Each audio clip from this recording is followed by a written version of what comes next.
Unajua mke wangu, matatizo mingi ya yetu sisi ya kwenye ndoa yanatokea, ugomvi mkubwa ni laini. Umenielewa? Kwa hiyo ile swala la laini linaleta ugomvi kwenye mahusiano yetu, mimi nitakaliliza. Tukifanya hili basi kila mmoja ataishi kwa amani na tutaishi kwa mapenzi.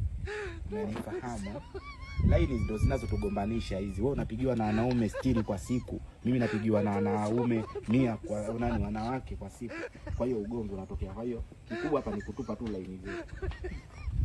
Umeiona idea? Haya, tupa na kwako. Tupa na kwako. Wewe ulijua kutupa laini ndio kila kitu, ndio matatizo unaanaliza? Yangalau. Unaweza ukatumia laini nyingine. Sasa hivi namba zinabaki kwenye email au juu. Tutafuta. Unajifanya mjanja wewe baba, wewe na huo ufupi. Yaani unajifanya mjanja. Mkiwa mlikuwa nakutania bana. Ya, wewe. Alaki hawa. Kaone kule. Kwa kujua mbinu hawa. Kaone kule kanavyohangaika.